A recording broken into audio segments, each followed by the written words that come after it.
Hello, everyone. Thank you for joining us for another episode of GSC's Girl Pod. It's me, Candy. Hello.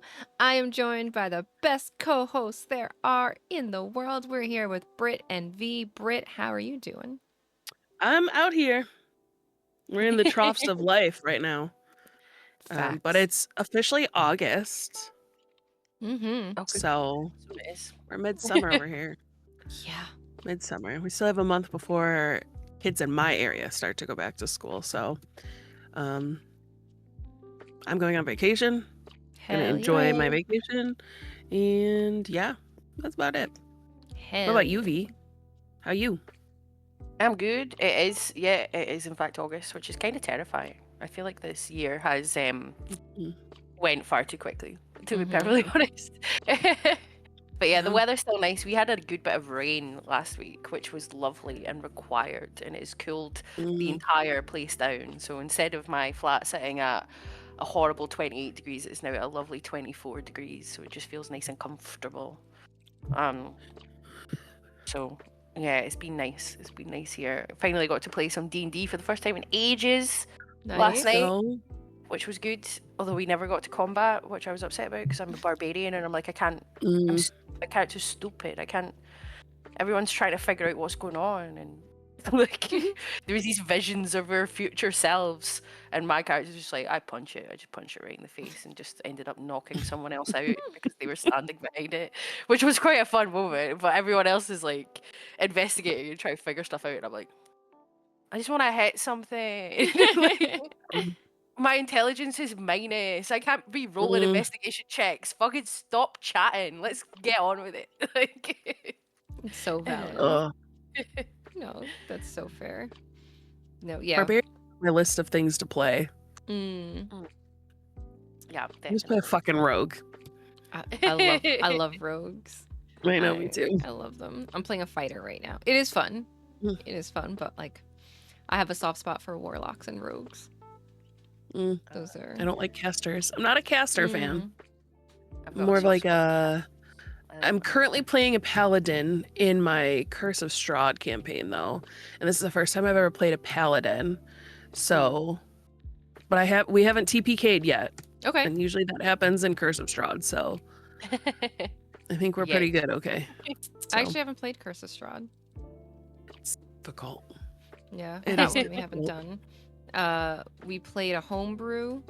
We played the Vecna campaign that came out like 2-ish years ago. And now with our friends' first time DMing, we're going back to like the first ones they came out with, D&D 5th edition. Mhm. So we're doing they changed the name because when it first came out it was Horde of the Dragon Queen, and then Oh it yeah. led into Rise Mm. of Tiamat, but they've since combined them into like just one larger book, and I forget what they have called it. Or I flipped like the names, but so we're doing that. So it's I had played it when it first came out, but he's also adding like his own flair to things and like adding different things that he found online. So it still feels like a very much new campaign, and I purposely have done things so that way if I start to remember stuff, like I would have no advantage. So like I made sure my character didn't speak Draconic, right? I was like, no Draconic. And I'm playing a fighter, and it's really difficult, but I'm very purposefully not getting any magic with this character because every character that I've had has had some sort of magic, even the rogue. So I'm like, no, this is gonna be a straight just like fighter. No magic initiate fee, no nothing. No magic, no spells. It's a little bit of a struggle, but I'm committed. Should have went a barbarian. You can't cast and concentrate on spells while raging. The ultimate anti-magic character. Just like, I'm too angry to concentrate. How dare you? Like, I'm so mad about it. But it's been fun. It's been good. I still feel like at some point we should, even if it's just like a one shot, like a GSC D&D, like even if it's just like a one shot thing, I feel like that'd be really fun. I just don't want to DM it because I'm an awful DM. Oh. But oh wait, Britt, I can't hear you.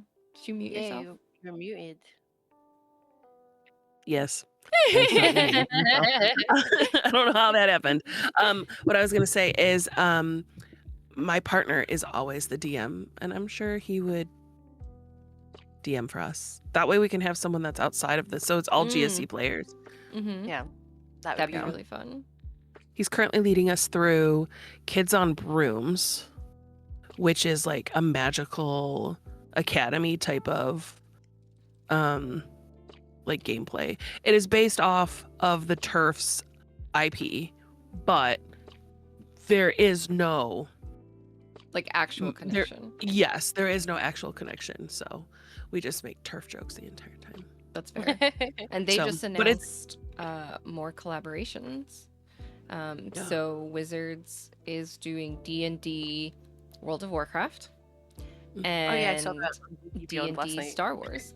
Yeah, Yeah. I saw that they just announced that at Gen Con, right? Yeah, Gen Con was this past week. Yeah. And I was like, why are they announcing so many things? And I was like, oh yeah, because Gen Con is happening. Yeah. Which for people who don't know, Gen Con is a very board game tabletop oriented convention. It happens in Indiana every year. I think it's always like August, although I feel like it's earlier this year than normal. But it's always out there, and I have some friends who go. I've never been. I would like to go one. I say I would like to go one year, but I've also not been playing as much in terms of board gaming. So I feel like I'd be very lost. So I'll just stick to PAX Unplugged for a little bit until the board gaming itch like really, really hits me again. But yeah, so they made a lot of announcements, and I guess they also are doing some more adult, and not adult in terms of like risque, but a little bit more violent stuff, because I saw there was some stuff that you actually had to like hit the warning. So I guess they're also trying to up the ante maybe on some of the violence with things that's coming from Wizards. So we'll see what that means, but I'm curious. But also there is a Star Wars like tabletop game. Like you can play Age of Is it Empire. Yeah. there's a few different ones. There's so there's some TTRPGs too. Mhm. It's Scum and Villainy. Yeah, there's so Is many. yeah, there's some other isn't there has there ever been a legit one, or is that one just No, I'm pretty sure Age of Empires was pretty legit, but it was complex and it was a bit confusing, I Yeah. will say, right? Okay. Because if you were the DM, you had to take into account like the race of the character, the world around you, and then everybody played a little bit differently based on race and what they were doing. There were just so many different components to keep track of, and it was also like if from my understanding you were keeping track of what's happening in the scenes with your characters, but you also had to be sort of cognizant of what would be happening outside of the world, even if the characters aren't. So it was just like a lot of layers, which makes sense for a universe as dense as Star Wars. as Star Wars? Yeah. But yeah, I didn't play it. Sean was playing it for a little bit, and then the guy who was DMing it was like, "I can't DM anymore. Do you want to do it?" And he was like, "No." Like it's too like it was just too much. He was like, "No, I don't want to learn a whole new system, and I don't want to learn a system that's like this Yeah. this much depth." Yeah. Especially after just playing it for a few weeks. Like that is definitely one that Yeah. it's like maybe if you play it for a year or so and then you're ready to take that Mhm. leap. Yeah. D&D I feel like is definitely an easier one to step into. Yeah. I will say there are some TTRPGs that are even easier Mhm. than D&D, and usually when someone's like, "Oh, I would really like to get into the TTRPG world," D&D is not the first No. thing that I serve them.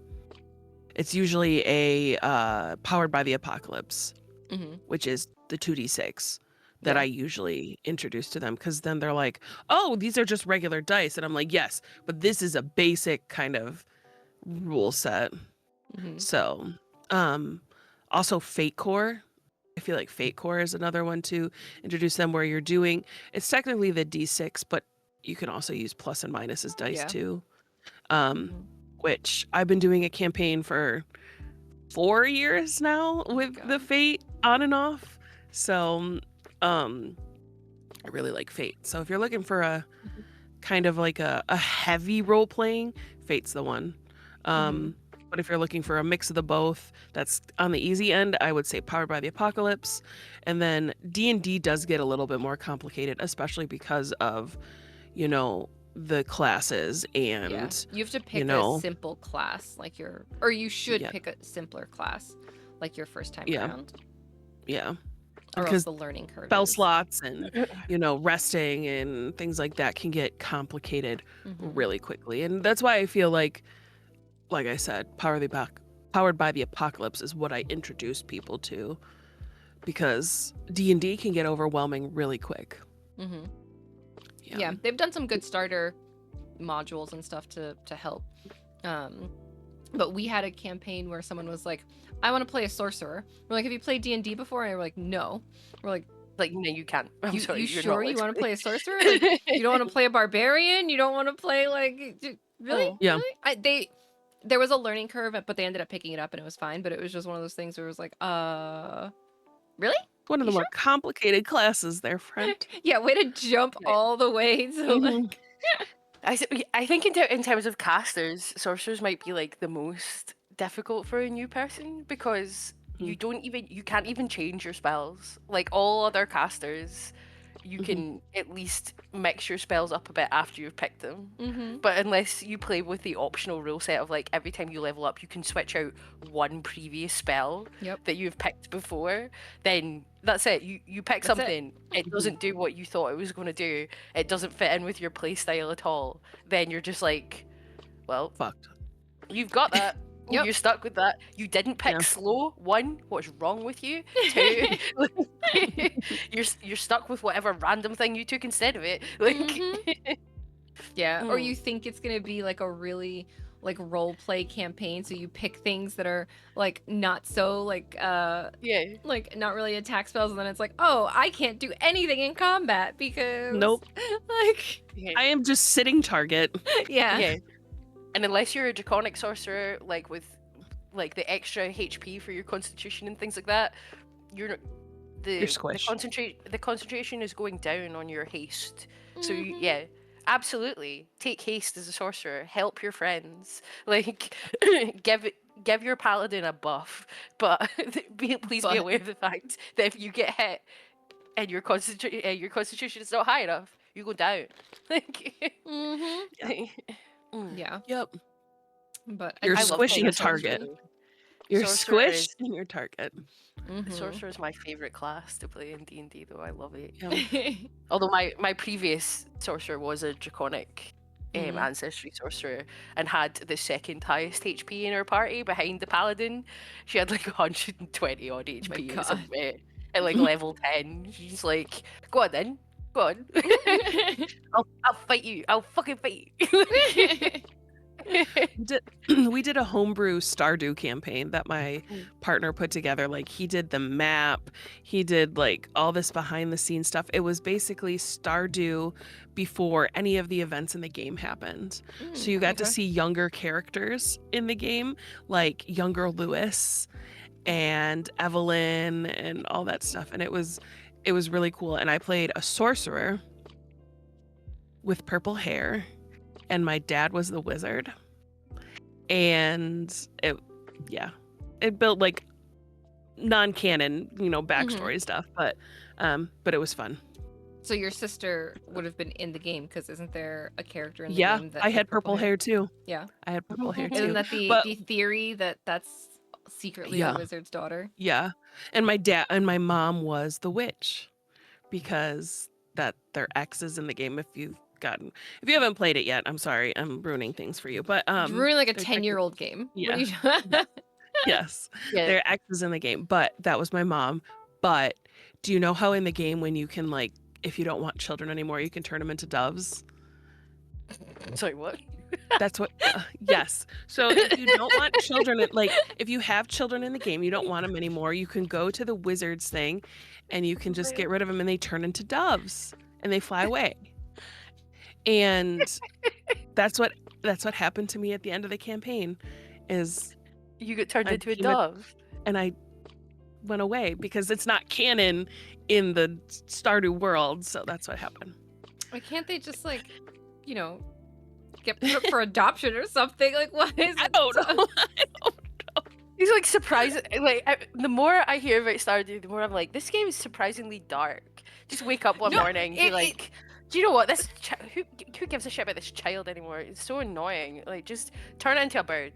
Like, just I have said I want my the freedom game is back. Turn dark. it into a bird. I'm like, there's like abuse and addiction, and I'm like, this game That's all presents normal. itself. That's not turning normal as in it happens frequently. not No, normal. but it's like the game presents itself as sort of this like idyllic place, right? And then you get to know the characters more, and it's like, hold up, hold on, this is not the beautiful, lovely paradise that you made it seem to be. Here's all the stuff underneath. If you then want your child back, are you allowed to turn them back from being a dove? No, they're gone. Yeah, I figured. But then it's like, what if you just had like a really bad day? Well, then you live with that guilt for the rest of your life.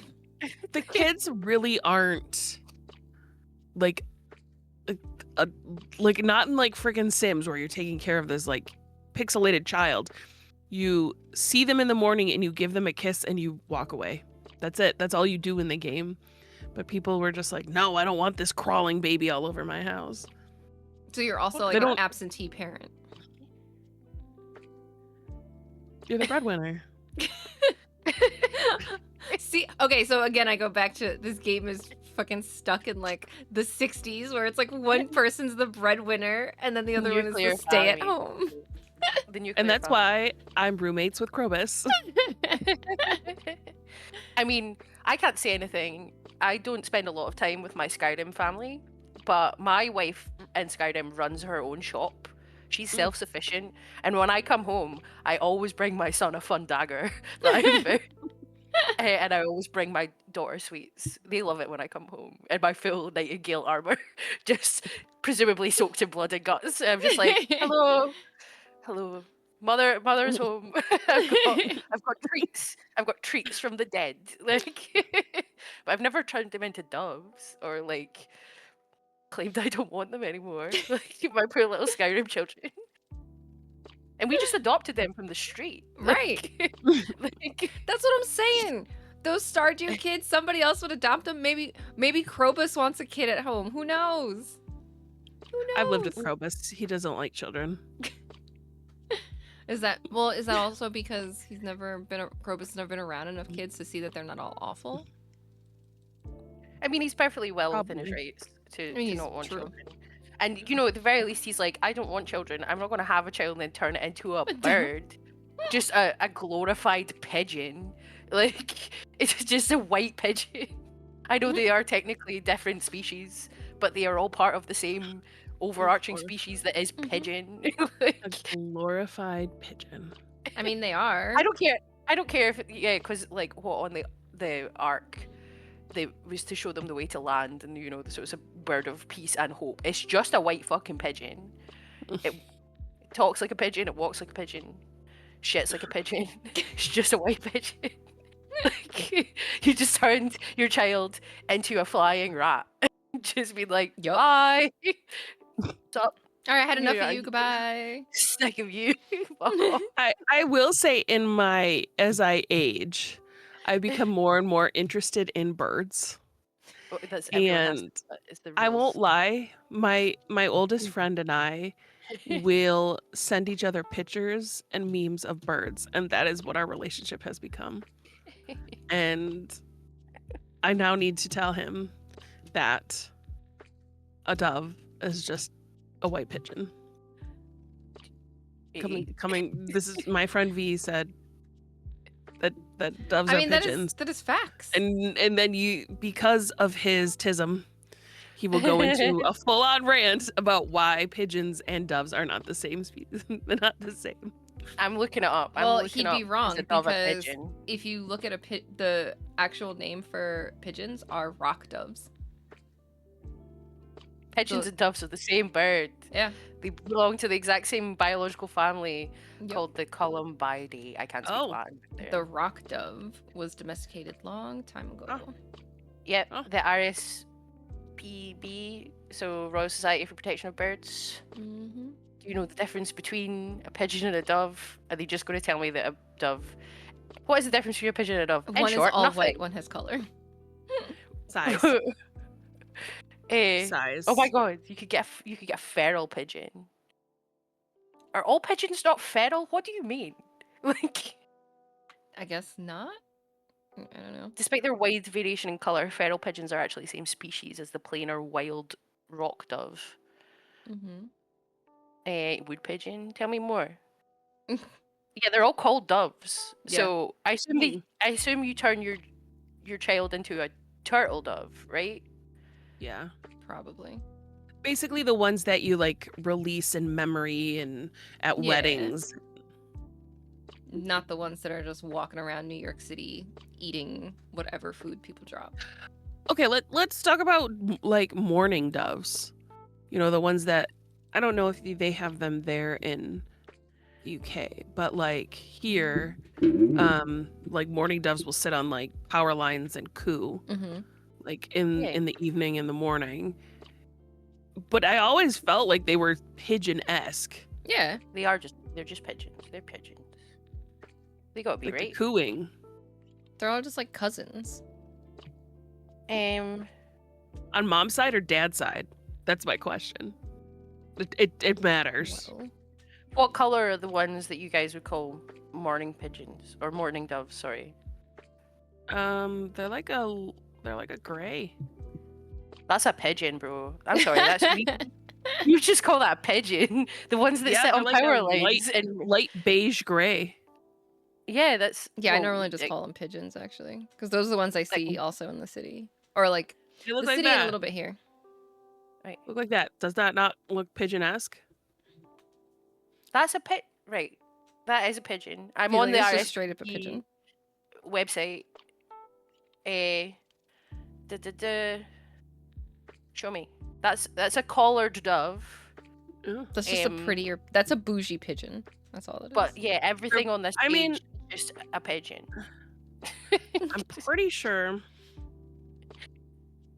Okay, so they both are monogamous and like mate for life.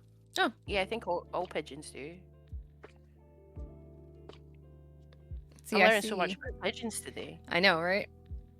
We learned so much on this podcast the last 2 episodes. Hey. There is no Mhm. scientific distinction between a pigeon and a dove, according to the people who do the charity about birds. Barbs. That makes sense. to Bird me. charity. The Royal Society for Protection of Birds. People tend to refer to smaller, more delicate birds as doves and stouter, more urban birds as pigeons. So I feel like this is just like, yeah, this is all for people. The doves and the Yeah. pigeons don't care. They're just having a good time. Mm-hmm. And we've decided that the ones that we want to look at, they're pretty and they are They get a they're nicer fancy. name. Maybe they just named them doves because they didn't want to say, I'm releasing pigeons at my wedding. Yeah, but you are. You technically are. You know what? You know this. It's almost like it's kind of classist, right? Because you think about like it is You're not right. The wrong. pigeons are in the urban cities, and they're the ones that were like carrier pigeons. They were put to work, right? Yeah. The doves get the easy jobs. They're just like, I'm just here to look pretty. I'm just here to vibe, right? That's classist. So you call the pretty do nothing ones doves. The ones that have to like work hard, struggle for their food, like try to survive in a cold, hard city, pigeons. Yeah. Wow. Okay, so if you're going to say what kind of dove you are, I'm that kind of dove. It's a fruit dove. It's very vibrant and it's also a little fruity. So I like it's called that. the fruit dove. I'll just be a So- feral pigeon. I like the idea of being referred to as feral. Okay. It's just a standard pigeon. I think it's the same as what they use for like homing pigeons and stuff. Mm-hmm. But yeah, Yeah. scientific classification of feral, I'll take it. That's fair. My soul wants to be a dove and just look pretty and do nothing, but I know that I am a pigeon, fucking working hard. But my soul longs to just look pretty and do nothing. It's fine. In real life, I'm a pigeon, but my soul yearns to be turned into a dove by a wizard because my parents don't want me anymore. There you go. It's just Living like, the well, dream. time to fly free. I'm out of here. Oh my god. The guy at the end of my road keeps messenger pigeons, keeps homing pigeons. Like, it's like he's well, I don't know what age he is, but he went past the I'm getting a little bit older, I'm interested in birds to I'm going to just buy a fuck ton of birds. I need to know if anyone who listens to this keeps some sort of homing pigeons or messenger pigeons. What do you send messages to people who also keep messenger pigeons? Is this like a little club? Because that sounds so much fun. Can you imagine just getting home from work and there's like a pigeon that's not your pigeon has come to visit with a little message, like Sitting on your like window. yeah, like Tap, tap, tap. yeah. I'm like, that sounds great. Or do you just send them out and then they come back and you're like, it's because it's a homing pigeon? It's like, it's probably just because it knows where it gets fed. I think all animals do this. Listen, But- it doesn't matter because we know that birds aren't real. They're just government drones that are going around flying and checking on everybody and sending Is messages. that why and they call just them use- flock cameras? Yep, and they just use like Yeah. the GPS that's like in them to get to where they need to go. Like, I don't know what you mean. They're Just birds building. aren't real. Birds are. I thought it was Belong to horses. the that aren't real. bourgeoisie. I thought it was horses that didn't exist, but it's birds that don't exist. Yeah, birds aren't real. Horses also don't exist. Oh right, okay, good. I thought I'd been lied to by the government. I mean, we're still the world as we know it is crumbling. Horses aren't real. Birds aren't real. The next thing they're gonna tell me our cats are like FBI plants in everyone's homes. Like, Yeah, I feel like a cat would never do that though, because Mm-mm. cats are just so. A dog could absolutely be an FBI plant, because they give Absolutely. you all their unconditional loyalty and love. Mm-hmm. But what if that's all a ruse? Whereas I feel like a cat is just too invested in itself to work for anyone. This is true. There's Listen, an FBI we already know could that ask. dogs Let's- work for the man, right? You see them in airports. You see them like security dogs. Yeah. They're telling everybody your shit, right? Dogs I've never seen a 100% cat will do it. working for the man. I've Nope. never seen a cat Not work. this one. This one's a real one. Not that one. The side eye. She's sleeping. She's sleeping, and I'm getting the side eye. She's like, The side eye she's Mom, giving you what is about like me? she's like, oh no, See, the side, she the might side be eye is onto like, me. I've been caught. I've been Caught. caught. This is not like, are you talking about me? This is like, oh shit, they're figuring it out. You belong to the FBI. You have to tell me. If you're a cop, you have to tell me. Legally, if you're a cop, you have to say like. High five if you're a cop.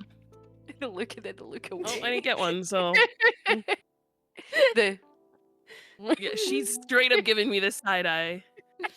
Yep. It's like, I oh don't know no. if you can see the whites of her eye, but she's Yeah, giving we it. yeah, it definitely looks like she's like, oh no, she's I've on been- to me.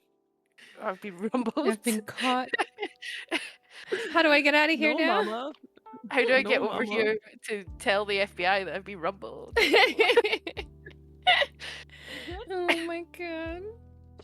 So, I nope. love her. Don't look at me. Don't look at me. Just don't do it.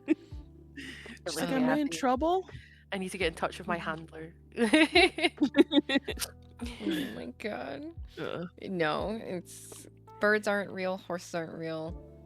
Dogs work for the FBI. Dogs work for the FBI. I mean, really, none of it's real. We're all just in the Matrix. It's fine. Yeah, to be fair, I can see cats absolutely like dogs work for the FBI. They work for law enforcement. But I absolutely see cats could be just working for like Plantier or like Elon Musk or something like that. Because I love No. cats the same way I love dogs, but cats are inherently just self-serving animals. Yes. So it's like if someone was like, "Yeah, you go live there and befriend them, and they'll give you loads of food, and then once we're done with it, we'll just give you more food." The cat's like, "Yeah, sound." Like, so you don't need to do anything. You don't need to like properly spy. Like, there's other better food over here that we will also give you. Like, So they're If your basically cat- double dipping. Yeah. yeah, if your cat is allowed to leave the house, which theoretically it shouldn't be, you shouldn't have outside cats because they decimate bird populations, although we do know birds aren't real, so take that with a pinch of salt. But if your cat can leave the house, it's going to someone else's house for dinner. Mhm. Don't be under any illusions that your cat is not eating 3 dinners a day. Cats are just out for. I think cats don't work for anybody because they're just out for themselves. Like they Yeah. they serve no master. They're the That's why they billionaire double dip. why They're they double like, dip. yeah, they're like whoever feeds me, who like that's they are the ones training us. They are the gods. Like Yeah, the we did Egyptians used and to all that worship had it them. right. Yeah, They knew. they knew. They knew. Mm. And now it's just gotten even better for cats when you think about it, right? Because, it was hot out there, they were worshipped and all that. Now they're worshipped in individual homes where they don't have to share the space with like a ton of other cats, right? Look at how far things have come since, the ancient times. So all the nice toys that they have, all the brushes, all like everything else that Black they cats are get, fucking like spoiled. that's what I'm saying.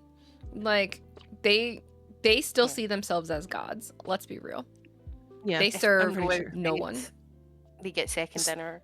Mm-hmm. A little cat comes to my dad's back door, like he's got French doors. So it's like a little glass, and he has a bowl. My dad does not own a cat. He has a cat bowl. He's got like a little scratching thing for it.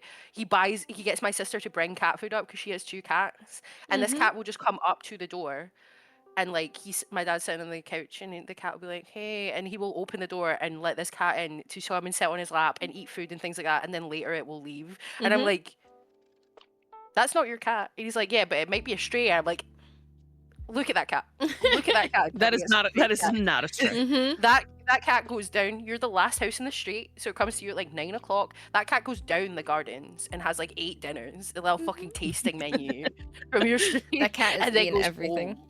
Like, Yep. Like that is the least stray looking cat I've ever seen in my fucking life.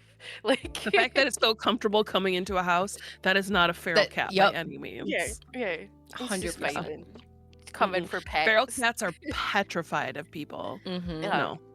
No, Yeah. that is someone else's cat that they've just let out Mhm. and is coming to you for like pudding for Yep. his digestive before he comes Coming goes to home. it's coming to the grandparents' house. Yeah, Like, yeah. Mhm. I love my dad. do but you want any twice, dessert?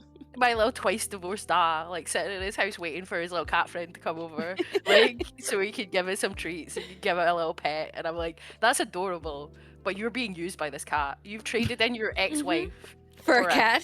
someone else's cat. Bro. I mean, Like- people, cats. Yeah, no, I absolutely fair. It's a lovely cat. It's super cute. His ex-wife was a nut job. She did not believe in the moon landing. Trade her in for as many cats as you want. Agree. I do have to preface that the ex-wife that I'm talking about is not my mother. The different ex-wife. You're like, Like how hold on, that let me happened. just clarify. Let me just. let me just say, my mum absolutely believes in the moon landing. It is not a nut job. Mm. That's hysterical. Oh my god. I just love that you had to clarify that. That makes me In case so the happy. people at home didn't understand. Like, that just makes me so happy. Because the idea of like, oh, you didn't like marriage the first time. Let's try it again. There's no wizard to turn your wife into a dove, bro. Stop it. Stop getting married. Oh, I love that. I love that so much. That's what they should do. They should let you turn your like partner into a dove in Stardew when you're done with them. Can you get divorced in Stardew? Yeah, can. so divorce them and turn them Remarried, I into a dove. I believe you can get remarried. Send But them away. if you try to woo every single, like, a bunch of bachelors or bachelorettes, they get mad at you. Well, That's fair. It's a really small town. I know. So you I can't assume build a they'll harem. They confront you, and they're like, "You've tried to make us like," and they'll like get bad stars, like bad hearts with you for like a little bit, and you can eventually woo whoever. Goodness, you can woo them again. I'm so tired today. Woo them again. Mm. But you know what I'm drinking to keep me caffeinated through this episode? What are you We have drinking? tried to It's a fun drink. Is it the can new? I Is talk it a about- new drink? It's a new drink. So this is a protein caffeinated coffee. Oh, So I just found this out. So I got a variety pack because people kept raving about these. And so I tried the peanut butter cup last night, and it was pretty okay. But today I have cookies and cream. Okay. It's Nice. 0 sugar. There's no lactose in it, which is a Ooh. um, girly who has, tummy troubles dream. And it has 20 grams of protein in it. It does have 0 sugar with only 90 calories. And it has 60 grams of caffeine. Okay. So, which considering it's a lot less than like an energy drink, I actually put a second shot of espresso in it, and it's pretty freaking good. Like for those who can like super zone in on like no sugar, like the sugar-free stuff. Mm-hmm. Okay, you could probably taste it, but I think this one's really good. So, if you're looking for a coffee caffeinated drink that has protein in it, this one. I got the variety pack, so So you'll there's get to let us know which flavors are good and which are not. yeah, the peanut butter cup is okay. You can kind of taste the protein in that one. The cookies and cream one, amazing. There's chocolate milk, strawberry milk, vanilla something, and there's a banana one, but the banana one didn't come in the variety pack.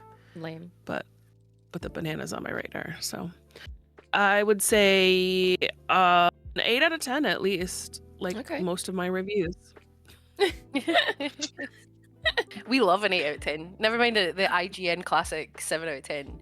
Here at Gamers Club, we love an 8 out of 10. Like, I like it. It's not my favorite game, but I would play it. That's fair. yeah. That's valid. I think we just like games more than the guys over at IGN, and maybe it's just because they've been reviewing things for longer.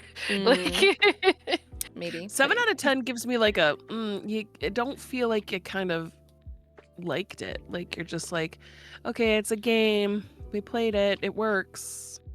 I don't see. I love a 7 out of 10 game. I would see 7 out of 10 as a relatively positive score. Yeah. But I know really? that- yeah, because I think it's like it's not amazing, but it's not terrible. Mm-hmm. It's Like, good.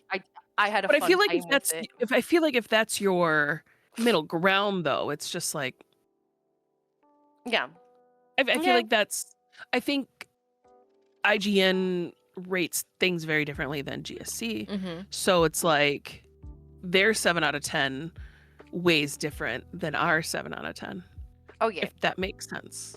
it that does. makes And I sense. think it is one of those things that you see quite frequently, and they're like, "This is our like scoring policy," Yeah. and I'm like, "I'm really sorry, IGN, but I've read your reviews and now I've read your scoring policy. And do you read your scoring policy before you put the numbers at the bottom?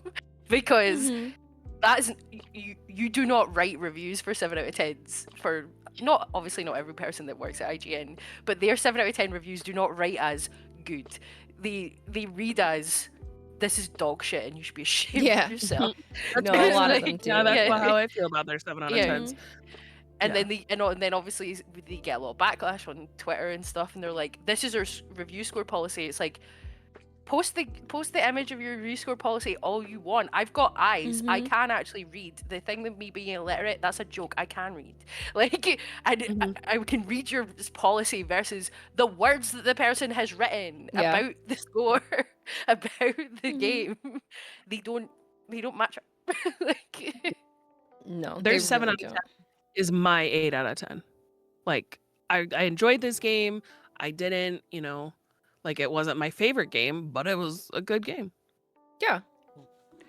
I think that makes sense. I mean, I think that makes sense because I think we also like when you look at like our review score policy, like I forget which one it is off the top of my head, but like it's like, oh, like if you're a fan of this genre, you will like this. If you're not a fan, like so it's like very Mhm. much like you have to and I think anytime you read a review, you should also be keeping that in mind, right? Because it's like, Yeah. yes, Mhm.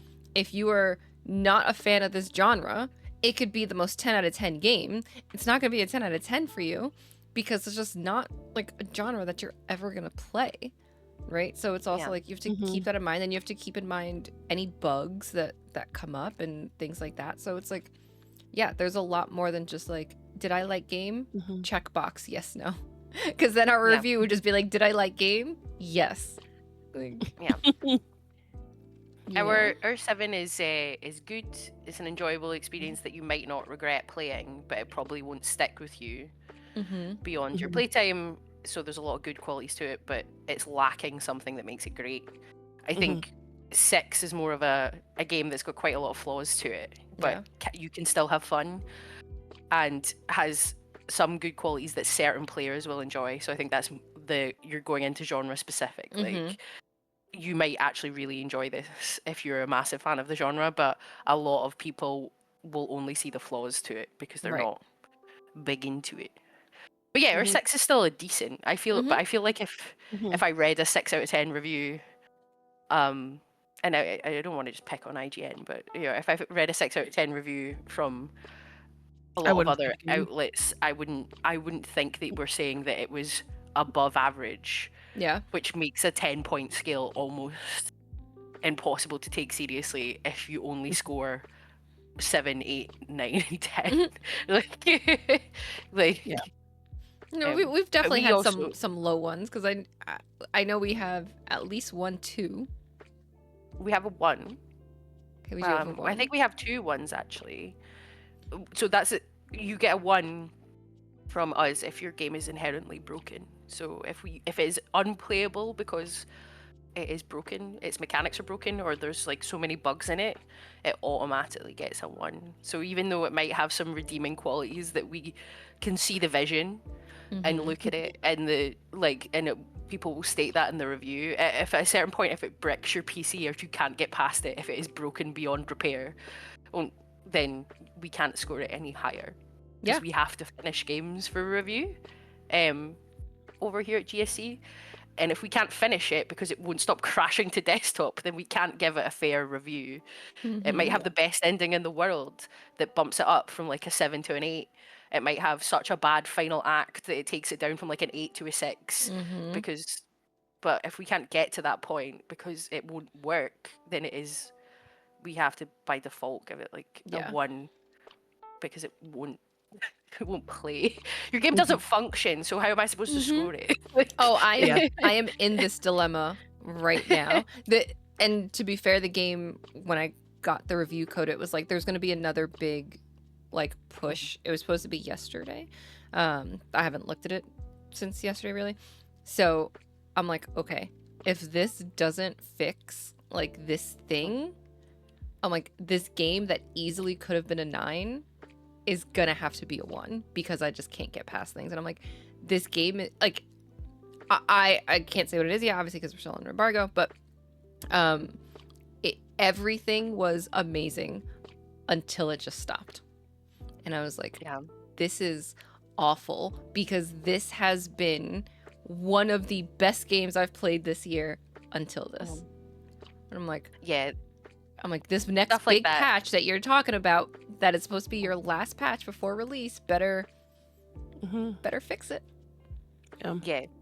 I will say, and again, I'm like, can't speak for our overall owner, Dano, because maybe he would be like, no, this is not how it works, V. But as the person who reads all the reviews, I will say that if I was in a position such as that, and the devs are being pretty open and honest about the fact that they're aware of the issue and they're patching it, I wouldn't mind not hitting an embargo.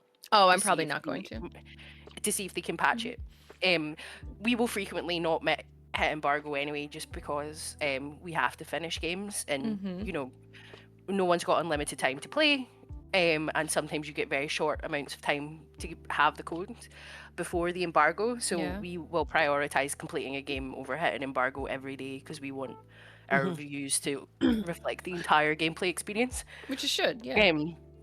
Yeah, absolutely. It's like you're not going to write a movie review from watching a trailer, so I'm not going to give you a game review from playing the first hour of a 20-hour game. What use is that to anybody? So we don't always hit embargo. I think it is to our credit because you at least know that whenever you're reading the review that someone's actually played it to the end. And then in situations like that, we will pause on a review and give the devs enough time no, obviously not too much time. It's like if your patch comes 6 months later, I'm sorry, the review's out. The Like, review's out. It's done. Yeah. Yeah, but if it's like, oh, a couple of days after release, Yeah, not a huge here's a deal. patch, or day of release, here's a patch, it fixes it. Mm-hmm. The review will mention that there was an issue or there was bugs pre-release that led to certain things. But yeah, I'd rather games get a fair shake Yeah. than Oh yeah. than us putting out ones for things that, as you say, could be amazing. I mean, And that it's just like Yeah. an Ugh. unforeseen bug that you Yeah. like. It's difficult to recreate in quality testing because of whatever reason, etc. Like, Mm-hmm. Now, Yeah. if they're not doing shit, if they're not Yeah. like making Right. effort, That's then that different. want is like warranted. But like, Mhm. I remember, I think, and I mentioned it on the podcast. I was playing it. It had come out months ago, so I can talk about it. Coffee. what was this? Something Tales. Tails. Yes. Tailside. Yeah. The cozy coffee sim. And I had a problem where I changed my Steam name, and it messed up my saves. And I messaged the dev. And now, not every game you get, you have direct access to these devs. Like Candy said, she was going through PR people and just like any avenue she had. I had direct access to the dev and mentioned it to them, and we actually worked it out together by me sending screenshots and things like that. And that's why, like, sometimes indie devs or like smaller developers, like, you have to give them a lot of credit. Like, this person it's a solo dev. Yeah. So yeah, some are so apt to fix it, and others, like, you have to understand, like, they're trying to put out a game in like how many days. And so like, it's just, I feel like we have a better, like, we see it better because we're reviewing games and we're dealing with developers and PR teams and things like that. But like, from the outside, normal proprietor who's looking at these games, they don't see that side. And so, like, when a bug happens like day 2 of a game because someone's really playing the game, like, people get really, really upset. And it's valid to be upset that, like, a game that you've spent so much money on has its bugs. But at the same time, like, I think maybe we have a little bit more grace for it because we see it differently. And I think we do try to have a little bit more grace, when and where I think we can, right? Because I remember, so I reviewed Demon School, which was a game that I had been really excited for, but it had a ton of bugs, right? I was able to finish the game, right? So I finished it, and I wrote the review, and the review came out like day up, and like day 1 or day 2, they put out like a huge patch, right? But I had already finished the game. I had already written the review, right? Like, it was done. So I remember seeing on like Reddit where people were like, oh, well, I feel like this person was like really critical of the game.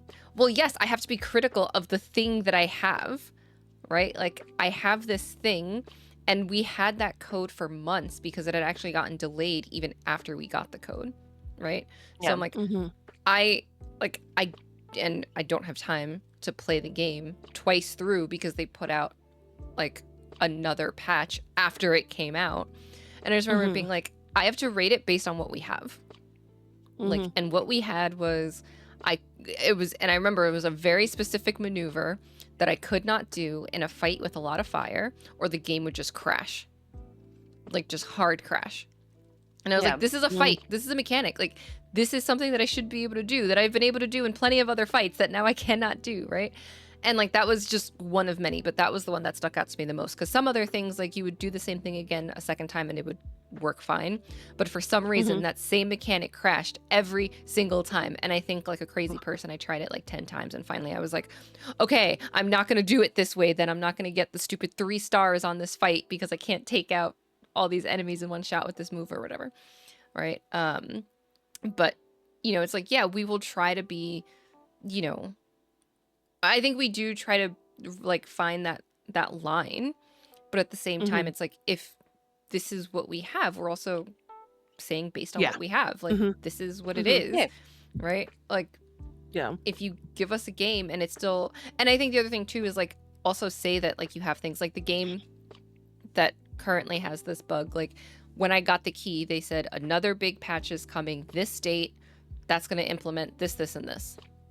Okay, great, so I know there's a big patch coming, right? So Mhm. I know get to a certain point and then stop because more content Mhm. will make its way through. Yeah. So at least there was I think that it's about preemptive. communication. It is you I think preemptively the told huge me. thing about yeah, Mhm. I think like that's the huge thing that like is necessary Mhm. to make sure like that grace does happen. Because if Mhm. you're silent on your end, I'm gonna what assume this is I don't it. know anything. Yeah, Yeah. I don't know anything. This is it, Like we're all done. it takes is you saying, "We know there's bugs. We're trying to fix them." Mhm. That's all I Yeah. need is you acknowledge that it's happening and that you acknowledge that you're fixing it. Oh yeah. Yeah. I'm good. In between I got That's another all. game. And I already finished one like full run of it and I want to make some different choices and try a different thing, but in the normally we get like some sort of document or something. In the document it was like here are known bugs that we're currently working on. Yeah. Right? Mhm. And I was like, I think I told Dan, I was like, okay, well, I'll just make sure that I don't do this thing. I still did the thing, right? Because Mhm. I didn't realize the character's name, but I did the thing and the game didn't crash. The game continued on. So I'm like, okay, so this is showing that you were aware that you had these bugs, Potential. Yeah. but it has since then. And I've seen, Mhm. like, especially on Steam, you see that there's like, oh, update queued, whatever. So I'm like, okay, Mhm. so you're actively working on it, and the thing that you said was a bug is not even a bug anymore. So fantastic. But like, Yeah. you gave me fair warning that this was something you were working on. So like, I can work with that around it. Obviously, not someone who's playing the game normally can do that, but I can do that. I can make it work. Yeah. Right? Mhm. When I was reviewing the Dave the Diver and the Jungle DLC, they had part of their sort of share log. So Mhm. they have all this stuff for here's what the game's about, the review guide, like here's how to access certain parts of the quest because you had to do it from a full save file, etc., etc.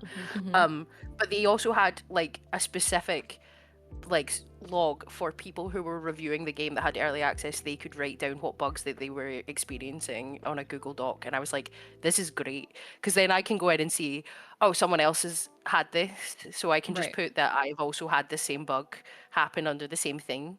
But also it meant that they were getting direct feedback from basically all the reviewers at any Mhm. given time. I Mhm. think I will say when I opened my Steam there to check for what the name of that cozy tailside cafe, for some reason I think Slay the Spire 2 is running on my Steam Deck somewhere in my house. Like, Yeah. so Yep. it's saying I'm playing Slay the Spire 2, and I'm like, it's not open on my PC, and I can't close it from Steam. So talking about bugs, like Slay the Spire 2 is like, why are you not playing me? So it's just fired itself up on my Yeah. It's like it's been playing for 53 minutes. Oh my god. I must have clicked like- something when I opened Steam to check something because we've been on the call. For Yeah, for longer than longer than 53 that. minutes. Like, and now it's like, it's just, And I I'm didn't like, even notice I'm it. watching you and I was like, she's not in the zone. So she's not actively playing this game. So what is going on? It says it's being played on my Steam Deck, and I'm like, I'm pretty sure my Steam Deck's in the bedroom. So I must have just clicked something to launch it via the Steam Deck. And I'm like, right, okay, I'll sort it later. So apologies. Oh my for god, people that's who so get to funny. see that I'm not playing Slay the Spire 2, as you can clearly tell. Like, You're not like- playing Slay the Spire, but you are drinking something. What are you drinking? I'm drinking a can of Hazy Jane, one of my favourite beers that I can no longer get on draft because they closed all the Brewdog bars. Which is fair because the company was run by idiots and it definitely deserved for that man to not get any money. Despite the fact I think he did, and it was actually mostly the staff that got fucked over, and some of the shareholders who were normal people, not bad shareholders like Equity for punks. But I do still enjoy a Hazy Jane. So unfortunately, I will still have it on occasion because I like it. But yes, that is what I am having. And you must be almost finished your drink by now, Candy. Well, I have a second drink though. So Um. I was drinking coffee. I was drinking the Fluffernutter latte from It's from um Duncan. from Dunkin'. Yeah. It's so good. What is a fluffernutter? So a Fluffernutter, if you a regular Fluffernutter is a sandwich, but it's peanut butter and marshmallow fluff. Oh, And just that sounds put it good. together and you eat it, and I love it. So they made a Fluffernutter latte, so it's like peanut butter swirl, and then marshmallow cold foam at the top, and then everything else like a regular latte. So I had that because we jumped on the call at like 9 a.m. So literally like 20 minutes before we jumped on, I walked down to Dunkin' and I was like, I should get some food because I did say that I was gonna have a drink because it's been a while since I had something new on the podcast because I know the last couple times I had just like coffee or soda, and then Bad wine that you didn't like. the wine that I didn't like. Yeah. So today I haven't opened it yet. We're gonna open it. I don't know if it's gonna pick up the crack of the can. But I am drinking long drink, the Finnish long drink, Legend of 1952. It's literally what it's called. It's a cranberry one. So the Legend of 1952, Finland, still recovering from World War II, was preparing to host the 1952 Summer Games. To welcome global visitors, the government commissioned the creation of a refreshing alcoholic beverage, giving birth to the very first long drinks. Today, the next generation of Finns has carried the torch, launching their take on Finland's most iconic beverage in America. The Finnish long drink is a bridge between cultures and generations meant to be shared with friends. And this is their cranberry flavor because they have a bunch of different ones. So That's it's gluten-free for anybody who has gluten concerns. It's also very pink looking because I'm pouring it into a glass so that everyone can see it. It actually looks a bit like rosé. It's not it does. as pink, but yeah, so it smells delightful. I'm not gonna lie, it looks like cranberry Sprite or something. Yes, It doesn't look alcohol-y. that it doesn't taste like Sprite, but it's very smooth. It's definitely not like, it doesn't have that like crazy alcohol finish at the end. Because it's not like a cider, like I don't know what I would call it because it's not a cider, it's not a beer, it's just a long drink. Alco pop. It's got to be an alco pop, right? I guess that would Alco-pop? be, yeah, that might be the closest. Yeah. But it's good. It actually is good. I can definitely see how this is like a good summer drink. Very It's just a refreshing, mixed drink. smooth. Yeah, so I'm like, I don't know what is mixed into it, but it's good. I like it. Apparently, it's Oh. traditionally made with gin. Yeah, I gin don't even and like grapefruit gin. soda. Yeah, Apparently it's Finnish. Yeah. yeah. Lonkero.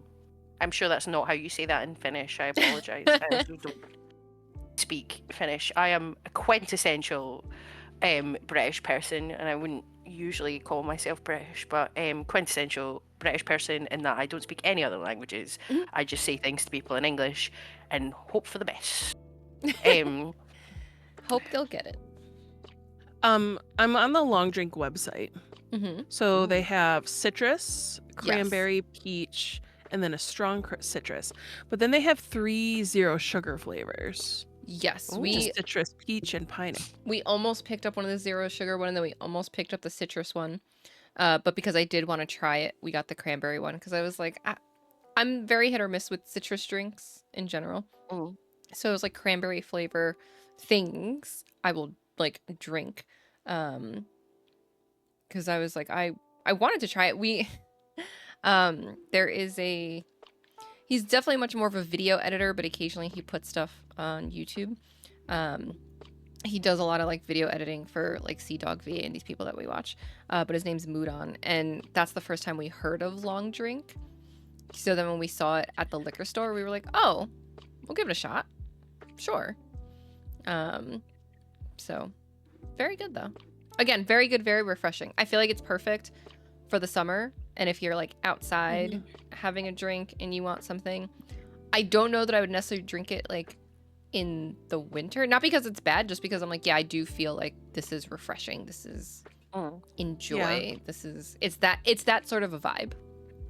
Yeah, it looks like it gives that sort of a vibe, like a poolside barbecue, just finished mowing the lawn Yes, type of drink. 100%. That's what it looks like to me. That's exactly what it feels like. It feels very summery. I do like the branding. I'm a huge nerd when it comes to like graphic design and like simplicity, because like, you know, there's sometimes these most beautiful beer cans, and I love like chaotic, but there's something about just like letting something speak for itself with a simple can. Yeah, this is what it is. That's just my thought process, because Yeah. we all And, know like- that beer cans are chaotic sometimes. They have nothing to do with the drink. Yeah. No, absolutely. Yeah, craft beer is very bad for it. Yeah. Yeah. You'll be like, I- what is this thing? Yeah, what has this got to do? I really like a brand called Beavertown in all of their cans. They have a really fun vibe. It's like very like neon, like melty, like skulls and weird stuff going on. All their beers are called like Neck Oil and Gamma Ray and things like that. It's like very fun, but it's got nothing to do. It's got nothing to do Right. with anything. It's like, what?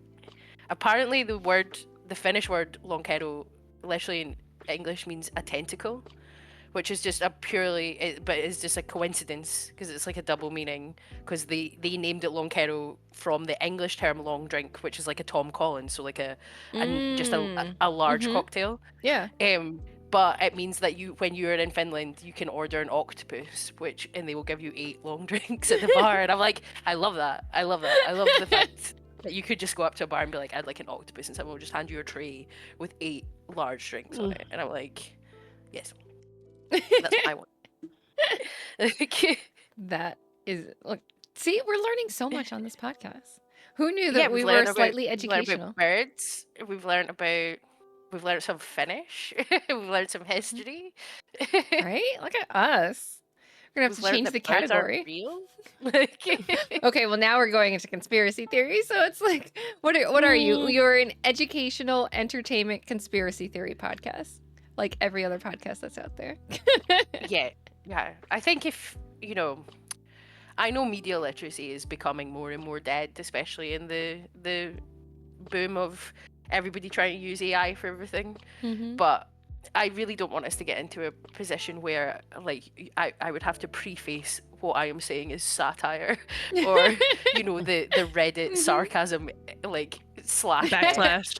because I'm a bit like I get it, because some people are stupid. Yep. Like and some people are just out with the worst takes you've ever seen in your entire life.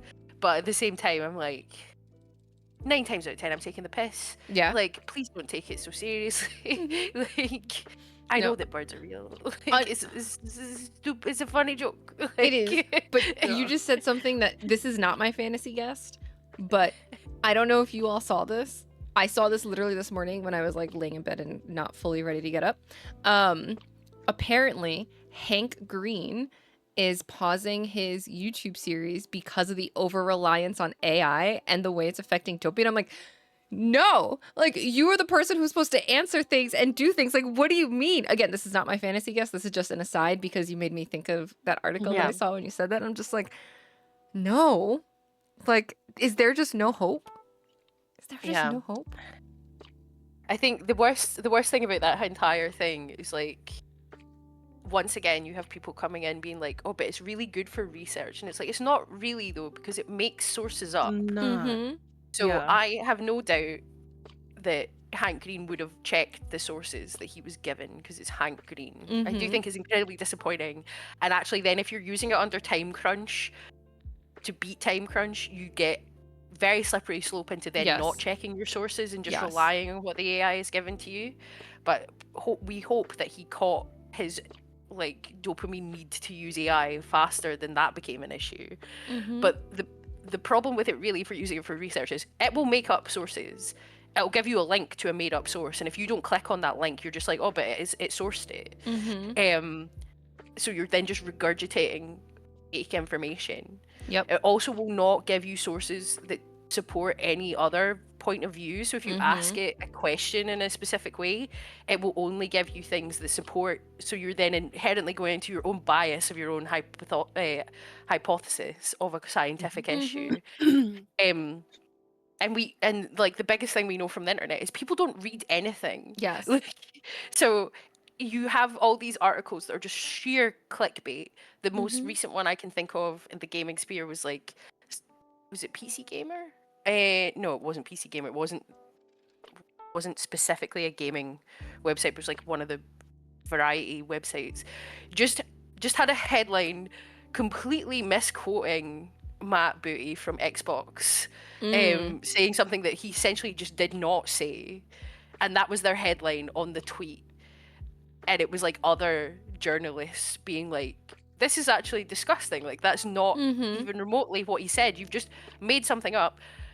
But the majority of the retweets and the people who were quote retweeting it and be like, always knew this guy was an asshole. I'm not here to defend fucking Matt Booty. He's got money, he can do it himself. Like, I was like, I don't really care what you think of the man or his opinions, but the fact that someone could literally just lie, an entertainment magazine could just lie about what you said, not just fully take it out of context, just make that shit up, and people won't even click it to check or read to see what's happened before they go on a full-blown witch hunt of this person. Yep. And you're telling me that we're going to solve this by making people read less, be less critical of the things that are put in front of their eyes, because it's fine, because Claude's done it. Grok's showed me his sources. I'm like, have you read any of the fucking sources? Because he's just put it in a little paragraph. Like the study that he's citing might not even really say that, because he's just smooshed it, Frankensteined it together to fit what you think you are doing. Or worse, he's just fucking made it up. He's literally just made it up. It doesn't exist. 2 lawyers got disbarred in America like last year for citing court cases that didn't exist because they asked fucking ChatGPT to do it. Yep. So yes, person on Twitter that replied to me when I said it just makes up sources with an actual source, saying that my source is from 2024 and thus is irrelevant. One, what the fuck is wrong with you? Like, research doesn't just fall off in 2 years. And 2, cite your fucking sources, because this happened. The lawyer thing happened last year. I've got a medicinal chemistry degree. I know how to write and source an article. Fuck you, you idiot. Like, I'm not gonna fight with you on Twitter because I've got friends and family who love and care about me. But get a fucking grip, bro. Sorry, I didn't mean to rant. I never mean to rant. No, we your hit the rants rant are- quota. It's good. We're good. Yeah. See, and that's the one thing on GSC that you'll never get is you'll never get rumors and you'll never get things that we didn't do our research on. Yep. Yeah. You can be 100% sure that nothing that is written by us is generated by ChatGPT, because we won't stand for it. Nope. Like, even if it reads a little bit too much like AI, we'll ask people to, and this is not anything to do with our writers using it. It's the fact that AI is just taking very standard writing ways of writing and making it so generic that everyone thinks everything is AI. But The you know, dash, the M whatever, dash, the M dash that someone typed that to me in a Instagram chat. We were talking about something and they had the M dash and I'm like, and then I remembered that they are an English teacher. Yeah. And that is part of their normal talk, because that M dash has been like it's like the first sign of like yes, and like people like that's, you know, even myself who's like, that's how I like, is it AI, like like, but I'm like, oh, they're an English fucking teacher, like that's, I'm like, of course they're gonna use that when they're they talking. know the rules. Yes. Yeah. So but I will change M dashes in reviews that people, we have teachers on our staff who like write reviews and things. I'll change their M dashes to hyphens so that people, even though it's slightly less grammatically correct, and I apologize to those of you who I've done this to, because I don't want AI accusations leveled at them. It's like, I know Mhm. your grammar is good and I know you know what you're doing, but I don't want people jumping into your DMs or messaging you and stuff Yeah. like that saying that your stuff is AI. And that's such a big problem with it, because you're then punishing people for using proper Mhm. and good grammar Right. because the AI has stolen it. He's stolen it. Right. Your Chopping- grammar can't be too good now. It has to be okay. Yeah. Because if it's too good, it looks like it's AI. Yeah. Mhm. And there's some things that are like so clearly Yeah. like AI, because once again it just fucking makes things up. So Mhm. like when you read a review, never mind like you're reading a review of someone who's not completed the game, so Yeah. they'll just not mention features that you know exist because they Mhm. didn't get to them. I mind that less than reading a review that you clearly know has been just spat out of Grok's Mhm. butthole like a steaming turd, because I'm like, that's not even remotely what happens in this game. Yeah. What the fuck do you mean? Like, what are you talking about? That doesn't happen. Yeah. Like, this is not a function of this at all. Like, like what Ugh. what are you doing? Just Yeah. watch Just the play it. movie that you're talking about. Like, play the game no. that you're talking about. You just like, if I see one, and I uninstalled Twitter from my phone, but I sometimes still look at it on my PC, and just the amount of people that are just like underneath.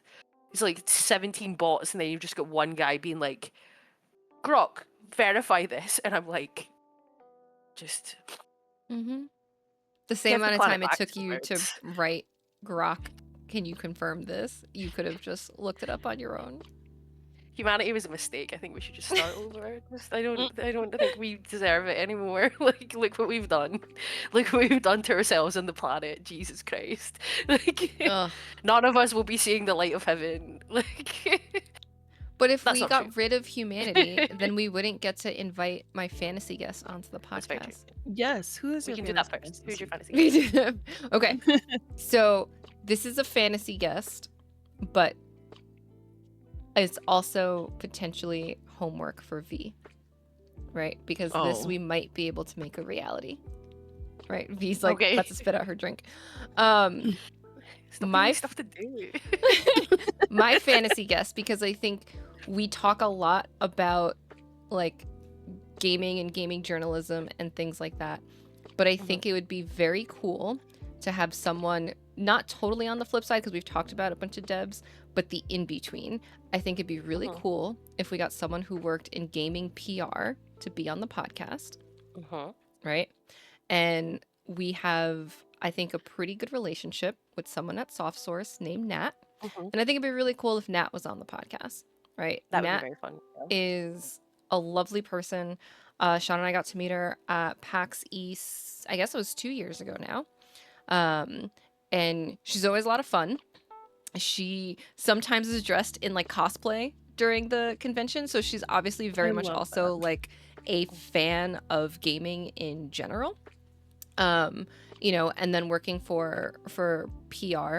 And I think it'd be really cool, like, again, since we sometimes, like we did earlier, where we talk about like the reviews and we talk, you know, we sort of like, you know, lift the curtain, right? And we're like, hey, take a little peek of up to what we're doing. I think it'd then be really cool to highlight some of the other stuff that happens, you know, in games, because it's not just someone makes a game and then someone writes a review, right? Like that's, and sometimes, yes, a small developer might just send out codes to whoever and try to get, you know, like awareness on their game. But a lot of times there is like that in between, right? So that public relations piece, what does that look like, right? How is your company picking games that they want to work with for as PR, right? Are there games that they say, nope, this is not within our wheelhouse, this is not something we're going to cover, right? For whatever reason, right? Do they take everything and anything? How are you deciding who to reach out to, how codes are given, right? And we've talked a little bit about that, like from our perspectives, but I think it would be really cool to hear about it from someone who is actually doing it, right? And I know that sometimes this conversation also comes up a little bit like on Twitter and Blue Sky, where people are like, how are all these people getting codes and then they don't deliver? How are these people doing this, right? And you see little snippets of things that some people in PR are talking about. But I think it'd be really cool to be like, let's, obviously this is not going to be true for everybody in PR, but let's talk about that a little bit, right? And what did that look like getting into PR for video games, right? Because maybe there are people out there who are like, I want to work in something video game adjacent. I don't want to make games. I don't want to review games, right? But maybe they have some sort of marketing or, PR experience, and that might be like a pivot that they want to get into. I think it would just be really interesting to hear about that. And then also like some of the fun stuff, because she travels all over the place for this, right?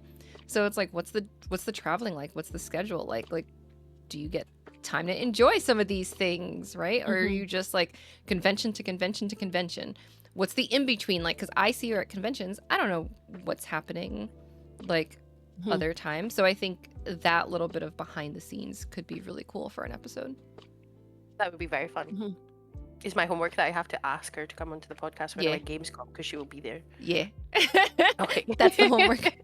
That's why I was like, V gets to go to Gamescom. And I know she'll be there.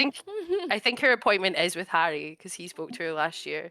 But you can pass it on then. You can pass it I'll just slide up at the end of the appointment. And like, do you want to be on our podcast? Nah, group project. I'm sure she'll be up for it if she's got the time. I think the biggest issue is just if she's got the time. Yeah. The time. But yeah, it would be really interesting to talk to people who work in gaming PR, because it must be such a like fun job, but also 9 times out of 10 just like so disheartening, just sending out basically like cold emails to people frequently that then you might not get any traction on, or and especially when you're working as PR for like some of these bigger publishers that publish so many smaller titles. It's just like, right, okay, how do we get people's eyes on these? How do we make sure that we're giving these games the best sort of start in life when they are smaller and there's like 1,000 games comes out a bloody day? Like, right, like how, and building those different like relationships, right? And like thinking about like who is like, do you also have to think about who is the target audience for some of this stuff, right? And then are you just sending like, just here's these games that we're working on, who wants to do it? Or are you targeting some of your like, hey, I noticed that you've done X, Y, and Z, I've noticed this, like, because then that also means that there is a good amount of like research and time that has to go into that, right? So that is also something that I think would be really like interesting to hear about. And I know especially with where she's at, a lot of what they're focused on, or a lot of the games that they focus on, is very specifically more like Southeast Asia, right? So, what is it also like to be someone who is helping put those sorts of games like on the map, right? Because obviously for many, many years, that was not, like the region that I think a lot of people thought about games coming from, right? Yeah. Like, obviously you thought about like your games in Japan, you thought about America, you thought about these big, maybe small pockets elsewhere, but to have like to work as PR for a company that's like, no, we are focused on this region, which has some amazing games, right? But really thinking about your Philippines, Thailand, like all those places that have such a wealth of culture and are putting their culture into their games, but then like I think need that like, how do I get this outside of this circle to expose more people to it, right? You need someone who can do that, right? But that inherently also brings its own challenges.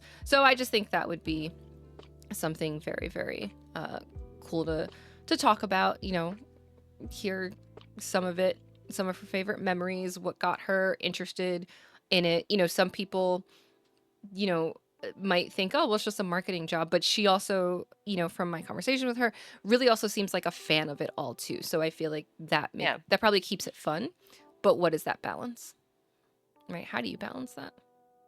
So that's my fantasy guest. I will get Harry to talk to Nat and get him to charm her. Come on to her podcast. Come on to the podcast. Talk more about gaming. He'll be able to talk about it in a much more professional manner, to be like, come onto her podcast, and then she'll get here and she'll be like, I'm so confused. You mean doing this isn't professional? Come to a podcast. Come on a podcast. No, he'll be much more professional about it. I'll have a pretzel. I'll be cutting about like a maniac because I've probably overbooked myself for all of this for Gamescom. I'll just be like drinking a beer, eating a pretzel, walking to my next appointment. Like, It let does Harry feel be the that way. professional one. I'm not very. I'm not even very professional in my day job, which is a very professional job. I've just done it for too long.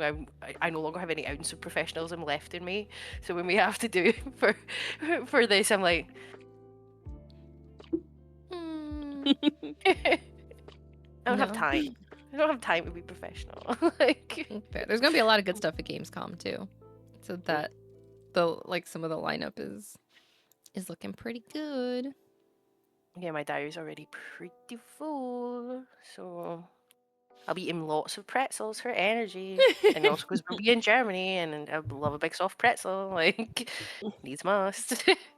I know, I'm jealous. I know they just put on Twitter the other day that they'll be showing some more of that Warlock game, that I am very curious about because I'm like they announced it at like remember what that game is. I well definitely they showed like almost nothing about it at the Game Awards, and it was like coming in 2027. I was like, you were showing this to us in 2025, telling us this is coming in 2027. I'm mad, but you had me at Yeah. Warlock, right? So, but then I guess there's gonna be a look at it that will air on like the Gamescom live. Oh yeah, they'll have End it of at August. opening night live. Yeah, That's what it's called, opening night live. Yeah. yeah. We don't have tickets for opening night live. We didn't get them, which is not surprising at all. So we're going to have our own little watch party in the hotel while we're dressed in what we would have worn to opening night live. And just play. No, that's fair. I mean, that's the nice thing. That part is also like online. It's not like you have to like, for those of us who can't travel all the way to Germany, you don't have to physically be there. But I am curious to see like what this game is going to be and how it's going to play. But I'm like, Warlock, my favorite D&D class. Tell me more, please. Tell me. I was more that if we had managed to get to opening night live, I was going to afterwards hopefully manage to accost Jeff Keighley. And at least for a photo, so that we could say friend of the channel Jeff Keighley, and then just flash up a photo of me being friends with Jeff Keighley at opening night live, like, because I might not be very professional, but I could absolutely turn on the charm offensive and be like, Jeff, you have to be on our podcast, we love the Muppets, like, right. Listen, Jeff will steal away Miss Piggy, I will steal away Kermit, it's fine. Three good German beers in, I could absolutely charm Jeff Keighley to be on our podcast. We talk about D&D classes. Mine's is sorcerer, which is a charisma class, and under certain circumstances, I can put the charisma on. See, it could totally happen. Whiz. Whizzing up Jeff Keighley to come on the like, hey Jeff, like just Muppet dressed up like Miss on. Piggy. Yeah, Just dressed like Miss Piggy. Just wrapped around your finger. Head to toe, like Muppets merch. Just like, oh, you like the Muppets? I never knew that, Jeff. I'm so sorry. Like, I didn't even realize. Who are you? Oh, Nice to a meet fellow you. Muppets fan. Like, you want to get a beer and we can talk about the Muppets and this podcast I'm on. Like, Listen, I see nothing wrong with this. Like, come co-host our podcast for a week. Yeah, come be on the podcast for a week. Show people, that it's like, yeah, he may be host of Summer Games Fest and the Game Awards, but he's just a guy. Yeah, he's just a guy. Let Jeff Keighley have his own rant section where he is 100%. Like, you're right. People on Twitter are assholes, and this is what I think. That'd be fun. Listen, it'd be so valid. Listen, if Jeff Keighley ever wanted to be on a podcast, I'd be like, let's do it. Yeah. Why not? I'm pretty sure we might be able to get Nat from Soft Source, so because she is actual friend of the site. Yeah. Nat from Soft Source. Yeah. Friend of the site, very, very chill, and very easy to talk to. Like, I think that's the other thing. Like, very easy to talk to, and and has, I think, a good pulse on gaming, and definitely a good pulse of like what a lot of us would enjoy, which is cool. Mm, So, absolutely. but yeah, I think that'd be fun because then, you know, we do the journalism, we get PR, then we just have to get a dev on, and then we hit like a lot of the Well, yeah, I pieces. did email the Brit's fantasy guest Ren. I did email, so I'll have to double check my email inbox. They may have emailed me back, but unfortunately, because I am going to Gamescom, I receive about 45 emails a day from people being like, "I know, I get it." From anyone watching at home, my steak is too juicy, my lobster is too buttery. Oh, I get to go to Gamescom on a press thing, and too many devs are emailing me asking me to play their game. I just fucking hate writing emails. Okay, like I hate it. I do it all day at work. I come home and then I have to read emails for the website. I'm bad at organizing my calendar. Can't even be so good at this. I'm like, is that German time or British summertime? Is that the same? Like, have I Yeah. booked something in for this day and I've just not written it down in my calendar? Let's hope not. Like, No, So- that's fair. I mean, it's definitely always easier when you're on like the same time zone, because like going to PAX East, it was like, oh, okay, I just plug a bunch of things in, and that was pretty good. And I mean, PAX East was very busy. It will be interesting this year. We're doing Anime NYC and Play NYC. I definitely had a moment where I was like, I can figure out how to like apply for an interview with these anime voice actors that have nothing to do with gaming and try to tangentially. I did not, but I was like, damn. I was like, I could talk to some of the voice actors from Bleach because they send out like apply for interview slots, and I was really tempted, but I was like, that's not what we're there for. It's not what we're there for. But this year will be the first year that I'm going to New York Comic Con as press, because they seem to be growing their gaming like I guess presence, which is really interesting. San Diego Comic Con had a pretty decent gaming presence last week. It was just last week, geez. Which super interesting. Like they had Dispatch, that's where the God of War news got announced. There were a few other things that got announced, like gaming, like the release date, and that the next game would follow Kratos. Like, so there was like these things that got announced. So I was like, okay, San Diego Comic-Con used to be just movies, TV shows, and comics, and like gaming is definitely making its way into like these spaces in a bigger way. Not to say that they didn't have gaming, period, but not on like such a level that it seems to be right now. So we'll see if New York Comic Con comes with a lot. I mean, that was when I played Pragmata there last year. That was like the first time I played Pragmata, and then ran to lunch and wrote like, this was me hands on with Pragmata.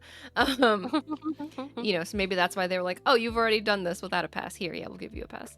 But it'll be interesting to see, especially since like Anime NYC and Play NYC, I think they're smaller, but they're the same week as Gamescom, or like right before. But New York Comic Con's a few months later. So it's like, will people show up with like a presence? What will that look like?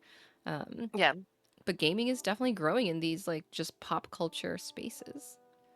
Considering there's so many layoffs and so many studios closing, like Yeah, I think I saw something online. Was it earlier this week? Was it a month ago? Who knows? Time is not linear. It's a dot. wibbly It's wobbly, soup. timey-wimey. Yeah. It's And a person, who was the guy saying, he was like, gaming is the most profitable and biggest entertainment medium in the world, but it's also the only entertainment medium in the world that if you're not interested in gaming, it's not just the fact that you're not interested in it, you actively do not care about it and think it doesn't exist. It's like, if you're not interested in movies, or you're not interested in like books and TV and things like that, you still acknowledge the fact that it is a big thing and people get excited about it.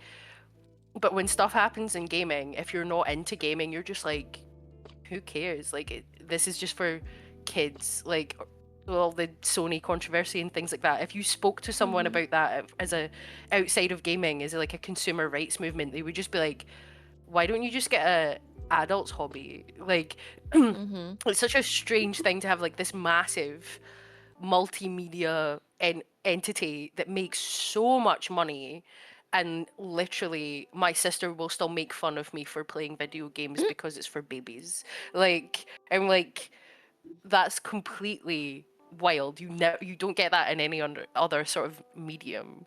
So I think probably stuff like more gaming at things like Comic-Con, and I know like obviously the crossover between people who like the MCU and people who like comic books and people who like tabletop and things like that.